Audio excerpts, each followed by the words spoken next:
For our continued reading of the Bible through the year 2025 from the English Standard Version of the Bible by Crossways Publishing, a division of Good News Publishing. A reading of the book of Judges, chapters 9 through 11, beginning Judges chapter 9. Now Abimelech, the son of Jerubbaal, went to Shechem, to his mother's relatives, and said to them, and to the whole clan of his mother's family, Say in the ears of all the leaders of Shechem, which is better for you, that all 70 of the sons of Jerubbaal rule over you, or that one rule over you? Remember also that I am your bone and your flesh. And his mother's relatives spoke all these words on his behalf in the ears of all the leaders of Shechem, and their hearts inclined to follow Abimelech, for they said, He is our brother. And they gave him 70 pieces of silver out of the house of Baal-berith, with which Abimelech hired worthless and reckless fellows who followed him. And he went to his father's house at Ophrah, and killed his brothers, the sons of Jerubbaal, 70 men on one stone.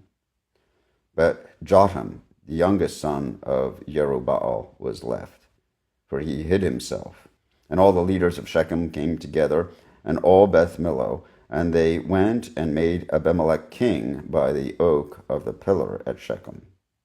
When it was told to Jotham, he went and stood on the top of Mount Gerizim, and cried aloud, and said to them, Listen to me, you leaders of Shechem, that God may listen to you. The trees once went out to anoint a king over them, and they said to the olive tree, Reign over us. But the olive tree said to them, Shall I leave my abundance, by which gods and men are honored, and go hold sway over the trees? And the trees said to the fig tree, You come and reign over us. But the fig tree said to them, Shall I leave my sweetness and my good fruit, and go hold sway over the trees? And the trees said to the vine, You come and reign over us. But the vine said to them, Shall I leave my wine that cheers God and men, and go hold sway over the trees? Then all the trees said to the bramble, You come and reign over us. And the bramble said to the trees, If in good faith you are anointing me king over you, then come take refuge in my shade, but if not, let fire come out of the bramble and devour the cedars of Lebanon.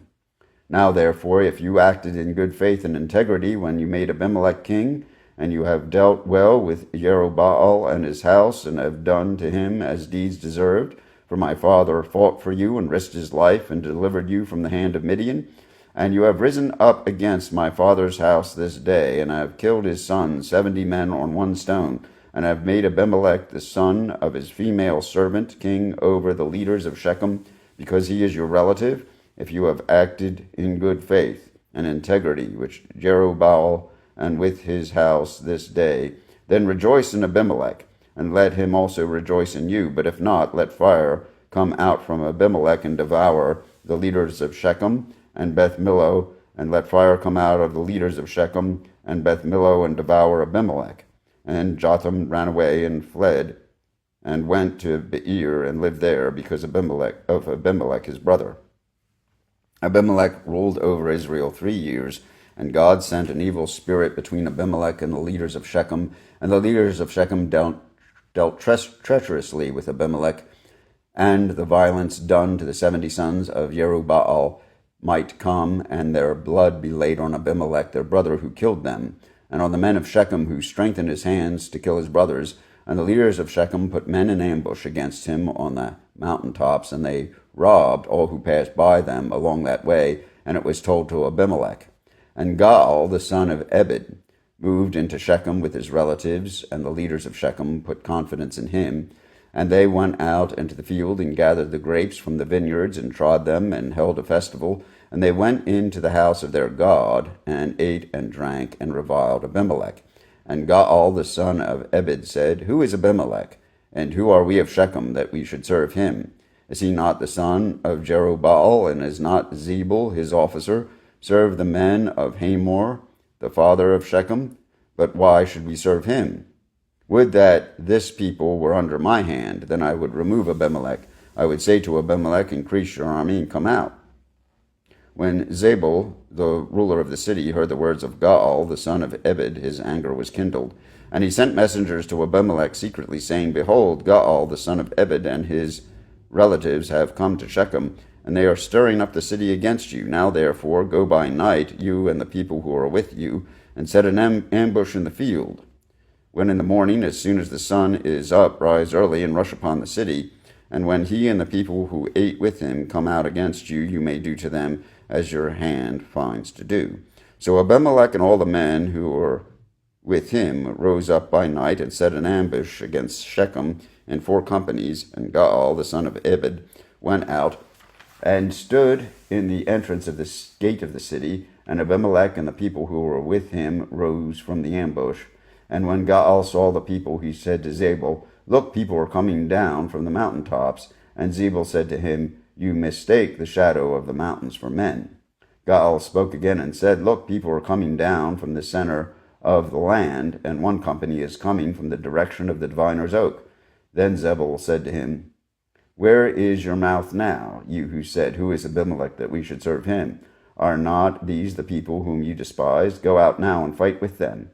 And Gaal went out at the head of the leaders of Shechem and fought with Abimelech. And Abimelech chased him, and he fled before him, and many fell wounded up to the entrance of the gate. And Abimelech lived at Arumah, and Zabul drove out Gaal and his relatives, so that they could not dwell at Shechem.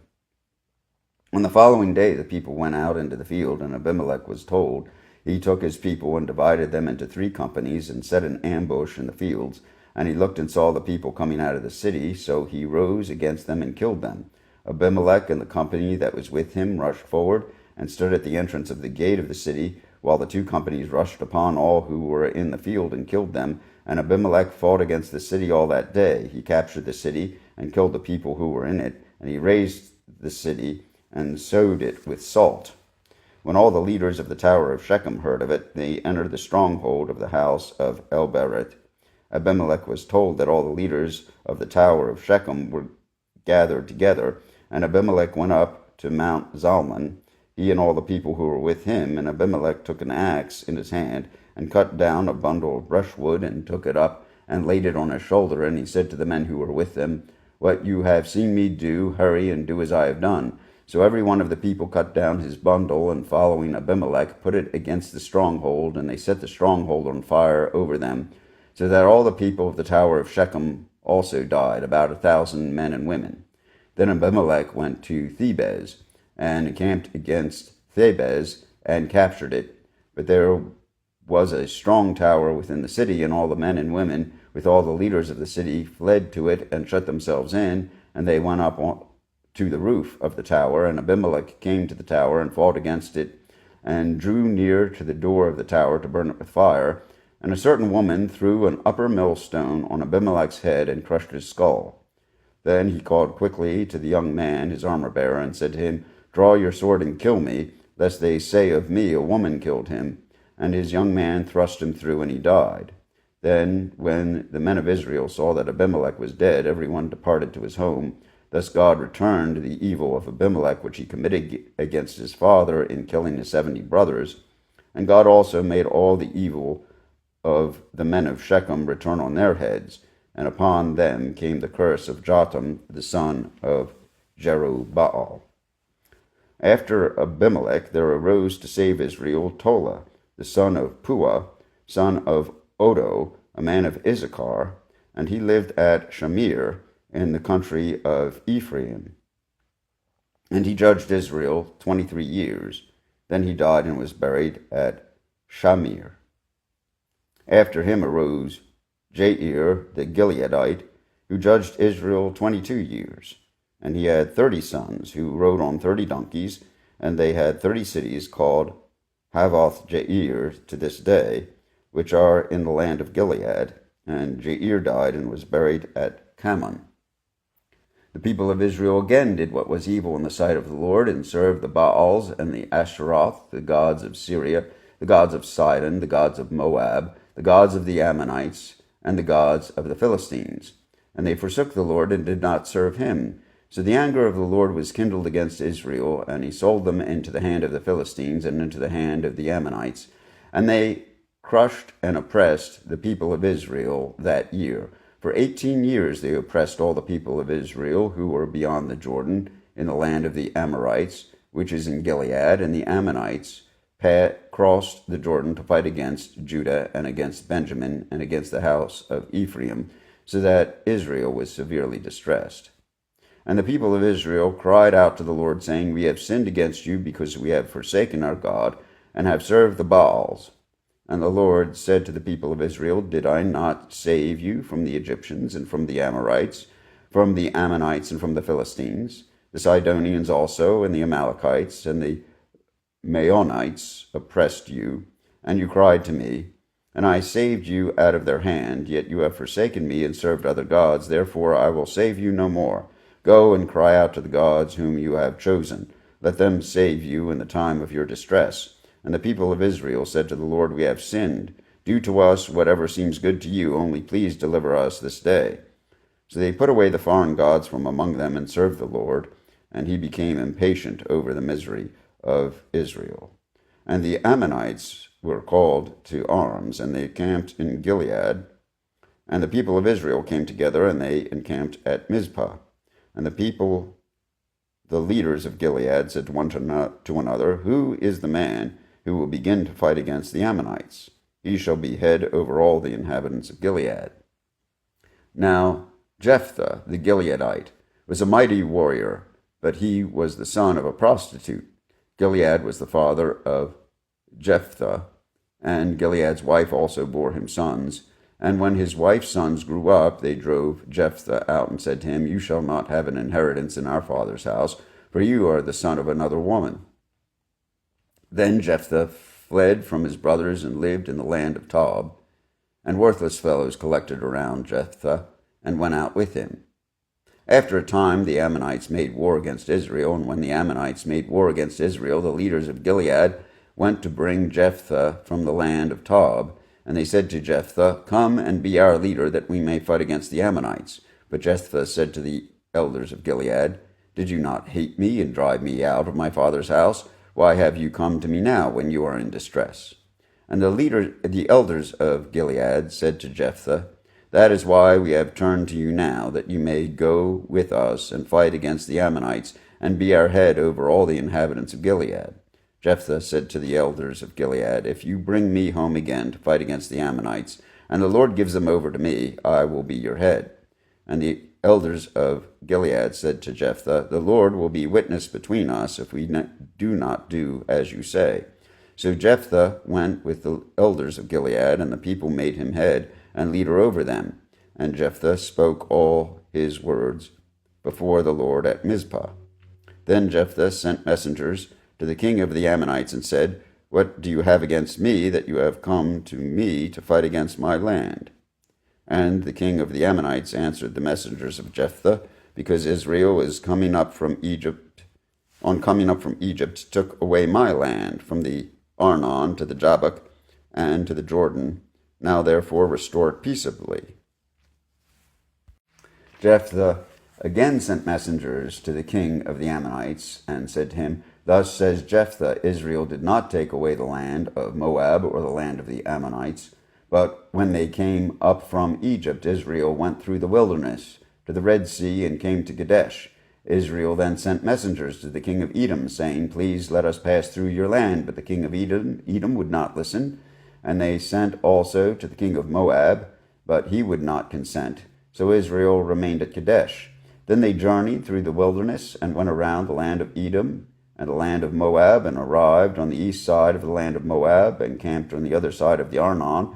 But they did not enter the territory of Moab, for the Arnon was the boundary of Moab. Israel then sent messengers to Sihon, king of the Amorites, king of Heshbon, and Israel said to him, Please let us pass through your land to our country.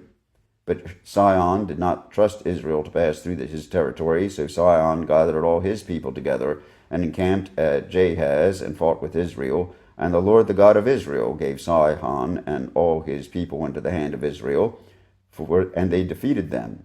So Israel took possession of all the land of the Ammonites who inhabited that country. And they took possession of all the territory of the Amorites, from the Arnon to the Jabbok, and from the wilderness to the Jordan.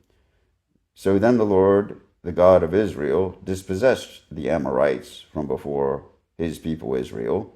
And are you to take possession of them? Will you not possess what Chemosh your God gives you to possess?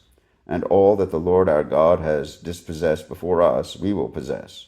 Now, are you any better than Balak, the son of Zippor, king of Moab? Did he ever contend against Israel, or did he ever go to war with them? While Israel lived in Heshbon and its villages, and the Aurora and its villages, and in all the cities that are on the banks of the Arnon, 300 years, why did you not deliver them within that time? I therefore have not sinned against you, and you do me wrong by making war on me. The Lord the judge decide this day between the people of Israel and the people of Ammon. But the king of the Ammonites did not listen to the words of Jephthah that he sent to him. Then the Spirit of the Lord was upon Jephthah, and he passed through Gilead and Manasseh, and passed on to Mizpah of Gilead, and from Mizpah of Gilead he passed on to the Ammonites. And Jephthah made a vow to the Lord, and said, If you will give the Ammonites into my hand, then whatever comes out of the doors of my house to meet me when I return in peace from the Ammonites shall be the Lord's, and I will offer it up for a burnt offering. So Jephthah crossed over to the Ammonites to fight against them, and the Lord gave them into his hand, and he struck them from Aurora to the neighborhood of Minnith, 20 cities, and as far as Abel Keramim, with a great blow. So the Ammonites were subdued before the people of Israel. Then Jephthah came to his home at Mizpah, and behold, his daughter came out to meet him with tambourines and with dances. She was his only child. Besides her, he had neither son nor daughter. And as soon as he saw her, he tore his clothes and said, Alas, my daughter, you have brought me very low, and you have become the cause of great trouble for me, for I have opened my mouth to the Lord, and I cannot take back my vow. And she said to him, My father, you have opened your mouth to the Lord. Do to me according to what has gone out of your mouth, now that the Lord has avenged you on your enemies, on the Ammonites. So she said to her father, Let this thing be done for me. Leave me alone 2 months, that I may go up and down on the mountains and weep for my virginity, I and my companions. So he said, Go, and he sent her away for 2 months. And she departed, and she and her companions, and wept for her virginity on the mountains. And at the end of 2 months she returned to her father, who did with her according to his vow that he had made. She had never known a man, and it became a custom in Israel that the daughters of Israel went year by year to lament the daughter of Jephthah the Gileadite 4 days in the year. Here ends the reading of the book of Judges, chapters 9 through 11, in the English Standard Version of the Bible by Crossways Publishing, a division of Good News Publishing of Wheaton, Illinois.